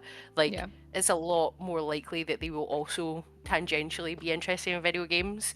But are we getting to the point that in a couple of years, like, video games outside of things like Grand Theft Auto may have more, I don't want to, like, normal people in it who actually know that video games come in all different things, and they don't just think about the Super Mario movie or like Minecraft potentially. Like, Yeah. that'd be quite interesting, because it's one of those things. It's like it's a massive hobby, but it's also super niche actually if you think about it.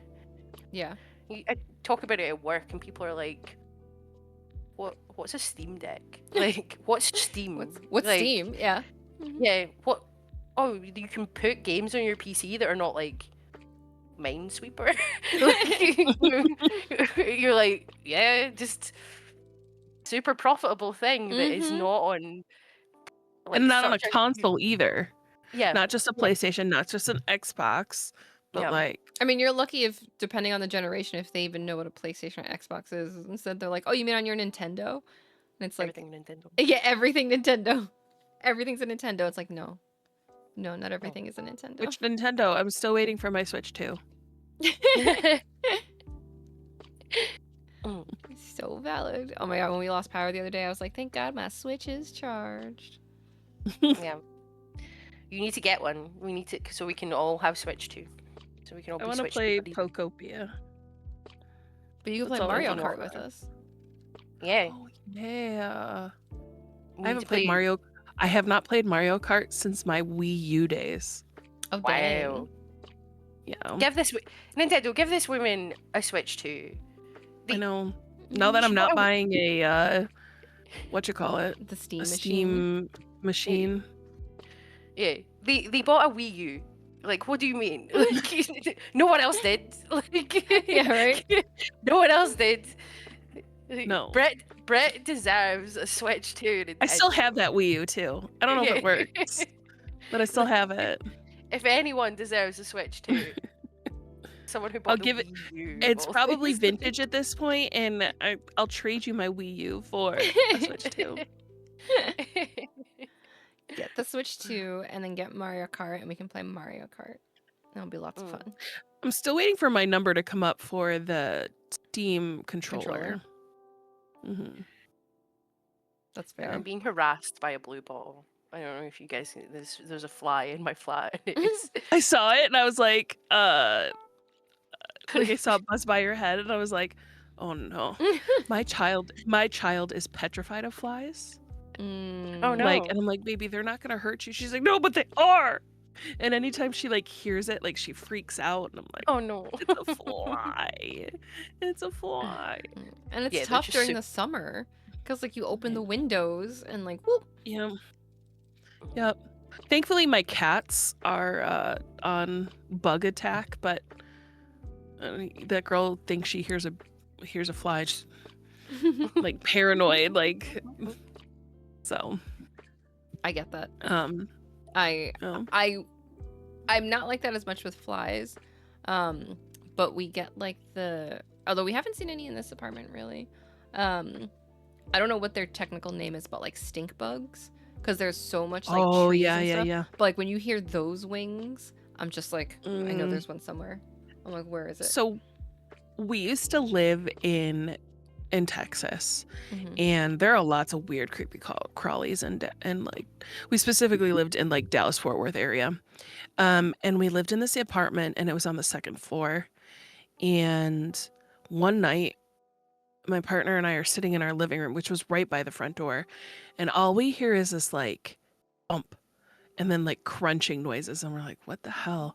We opened up our front door and a bunch of those bugs were throwing themselves at our door and trying to get in through the cracks. And there were like hundreds of them and I was like, we're never going outside again. We're burning it down. I don't care. We're just leaving. I was like, I hate it here. And that's why I no longer live in Dallas.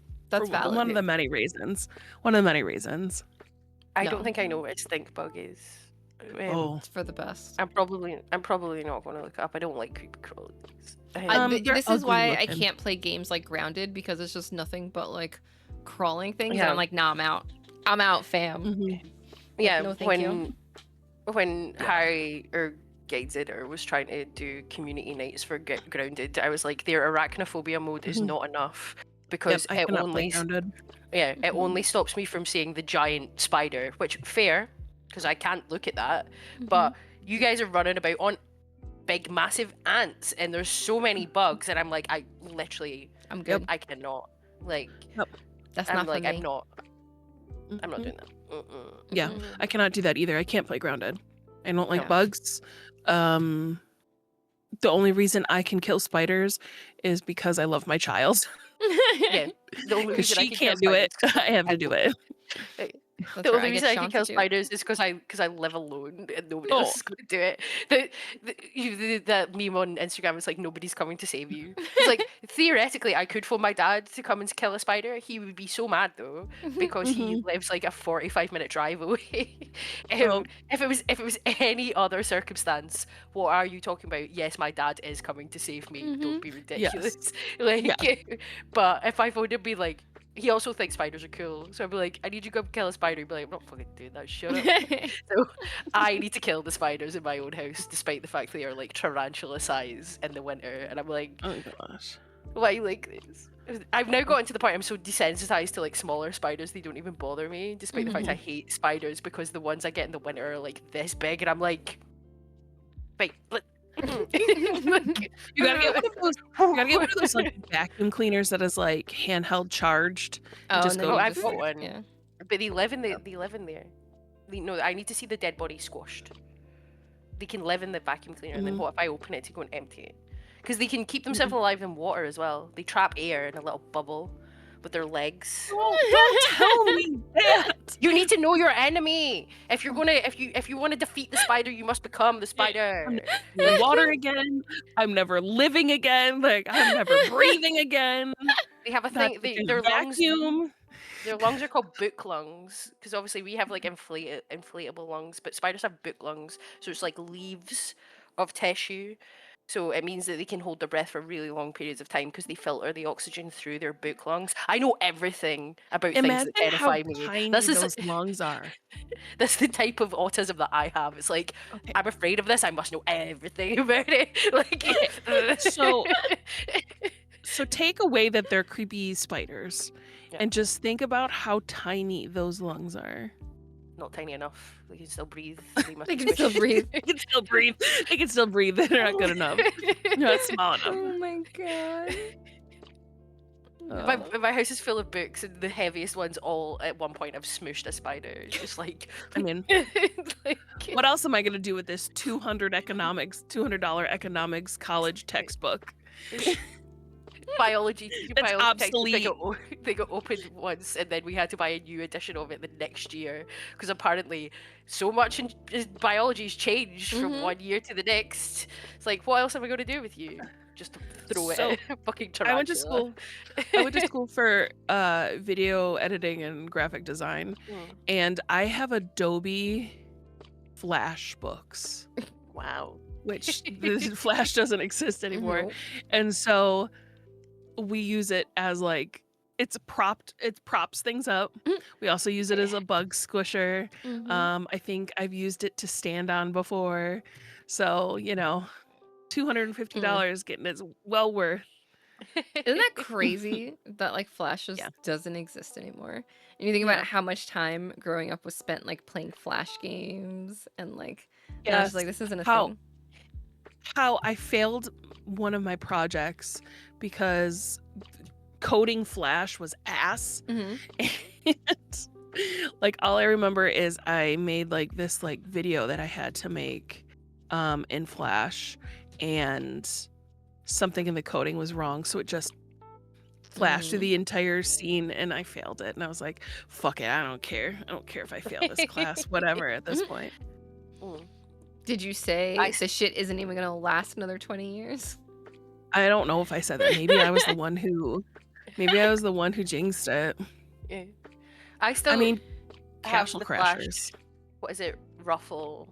The Ruffle extension on Chrome that allows you to play Flash games. Because I am still a Neopets enjoyer in the year of our Lord 2026. Like, I need to be getting my daily Neopoints in, and I need to be doing my games on Neopets so I can feed my little shorty.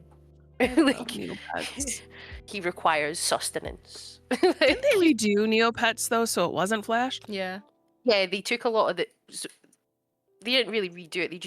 They just took off all of the games that ran on Flash, which was basically all of them, and they've been slowly re-adding them. But if you can still play the Flash versions of the games from the game graveyard if you have the Ruffle extension. Yeah, I know they released something a couple months ago. They too. released a Flash game collection on PlayStation. Yeah, that's what it was. For all the old, and I'm like, okay, I've got a lot of fun nostalgia for Neopets, but those games ran trash on like a web browser. What the fuck do you mean? You released them on PlayStation?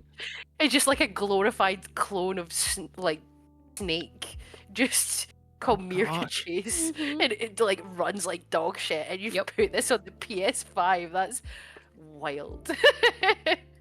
I love it. Oh man, I love it. To have the abject confidence of the current Neopets team, like. I mean, they were probably fans just like us once upon a time, and are like, we're keeping this shit alive. Yeah, I love the new team have done a lot of good stuff. Yeah, I love Castle Crashers, like a lot. Like, have you guys played Castle Crashers before? Yeah, I love that game so much. So when they were like, "Yeah, we're getting rid of Flash," I was like, "No," especially because I put so much time. Had a fucking Flash animation class in college, and it's like now it's like, well, obsolete. I'm glad I paid for an education. You can still buy Castle Crashers on Steam though. Like, yes, you can still play it, but I mean, like, Flash games themselves, like you would just go to like a website and you just play all the Flash games, Barbie, My Scene, all those. The good old we used days. to go on Miniclip, play the pool game, and Miniclip Adventures, Aqua Energizer, like all these little tiny 2D Flash platformers were so good. Like, those were the days. My daughter said to me yesterday, "Oh, Mom, I think I want one of those Tamagotchis. I think I want the R2D2 one." And I was like, "Oh, okay. You have to take care of it all the time, and that you will be going back to school in a month." And she goes, "Yeah." And I was like, "You can't bring it to school." "Oh, I know. You can take care of it while I'm at school." And I was like, "Sure." So, I was like, maybe another time. You mean you don't want to be daycare? No. To be fair, when Tamagotchis got banned from our primary school because everyone was bringing them in, my dad, who is an electrical engineer, he's a tradesman, took both mine and my sister's Tamagotchi to work with him so he could look after her pets. He's like, I love that. He's just like, I love my dad so much. If you met him in the pub, he's like a very like man's man sort of thing, but he's also just such a girl dad. He's just like, oh no, my daughters require someone to look after their small virtual pets. Well, anything for my daughters. Like, like, fuck you, fuck your children, fuck anything to do with you. I have nothing to do with that. But my daughters deserve the best. Like, it's like proper just girl dad behavior. I love just like that. being a little baby dinosaur like at his work. He's like, the rest of the guys probably being like, oh, what's that? Like, try to make fun of him, and he's like, it's my daughter's Tamagotchi. You got a fucking problem. Tamagotchi. Like, ready to fight someone. Yeah. I'm sorry you don't love your kids. like, oh my god. I'm sorry you don't love your kids. This is something my dad would definitely say. So if we were, I mean, my mum can be absolutely savage as well, but I think it comes to just like brutal honesty right to someone's face, that's That's a father's trait that has definitely been. He's a ranty man. Like, That's so valid. No, that is. Okay, so how do we get V's dad as a fantasy guest? my dad would come. Ask Absolutely. him if he'll watch our Tamagotchis Yeah, while right. we're at work. My dad got me into games. As long as we were talking like Command and Conquer or something, we'd definitely get my dad on as a guest. I ever tell you that my husband is a Command and Conquer champion? No, see my dad would love that. You need to get Yeah. you need to get your husband on, and my dad is a girl pod Yeah. special edition. Yeah, Friends he and brags family about it. edition. I don't Yeah. remember which Command and Conquer specifically, but he jokes about it. He's like, "Yeah, I won a championship. I'm a championship winner." I was like, "Good job. What game is that?" Oh, I love me some Command and Conquer. But Yeah. yeah, we have a friends and family edition of Girl Pod. Fair warning, if we ever do get monetized, you'll not be able to monetize the an episode with my dad on it, because if you think I swear a lot, this man grew up in the west of Scotland. At least if as long as it's not in the first 5 minutes, Yeah, just like don't say anything for the first 5 minutes. Just let us do the intro. just put him on We'll mute. do the proper intro. Yeah, I'll do the proper intro. I'll go over lots of things. I'll introduce the episode. I'll like Yep. do like a full like extension of it just to be like, okay, we hit the 5 minutes. yeah. At the 5 minutes, my dad can now just swear like a sailor for the next hour. Perfect. Done. That'd be so much fun. I feel like that would be so much fun. Or we just, one day if we ever start up a Patreon, it's a Patreon exclusive, Yeah. Mm. I think that would be fun. That would be very fun. right? I If think you would it's pay a us, you can pound do it. a month to see my dad just swear for extended periods of time, let us know in the comments. Yeah. How many swear words can V's dad say in 1 minute? Oh god, yeah. You can place your bets. It will be more than you think. Absolutely. I mean, I think that should be our first Patreon then. Well, next time I take him to the pub, in fact, I'm taking him to the Guinness storehouse for his birthday this year. So I just get him like Nice. tanked up on. Can't really get him tanked up on Guinness, but I'll take him out for Guinness and I'll take him out for some whiskey afterwards.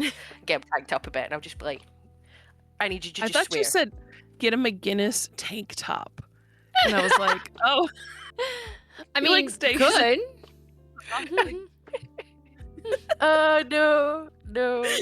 None of you know what my dad looked like, but that's the best mental image I've ever had in my life. It's so funny. You know what? That's what you'd have to wear on the Patreon episode now. a birthday If I- boy loves Guinness," and it's just it's Dad just like would the not tank wear top. tank top. He would not wear tank top. But it's the one you've made. It's not one you've bought or had someone make for you. It's one you've made. So you just go to like Walmart or whatever, get like Like one of those. Right. What is it? Like the white tank tops Yeah. with a black permanent marker. Just birthday boy loves Guinness, and try to do your interpretation of a Guinness.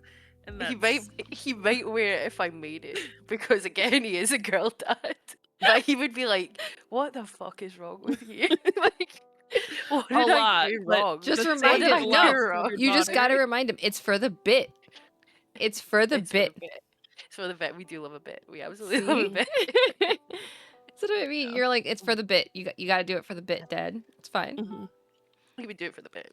Anything See? for a joke. Like, See, It would make me Perfect. laugh, and It would that make me that's good enough, right? yeah, absolutely. Yeah, be like, look, you're making a bunch of Americans laugh. You have exceeded comedy. See, Yeah. done. Mhm. I think that would be a fantastic first Patreon episode. And if people agree with that, they should let us know in the comments down below, and let us know if you would like to see other people on the podcast. Would you like to see other, not necessarily fantasy guests, but friends, family? Let us know. Don't forget to follow the channel. Click the subscribe button.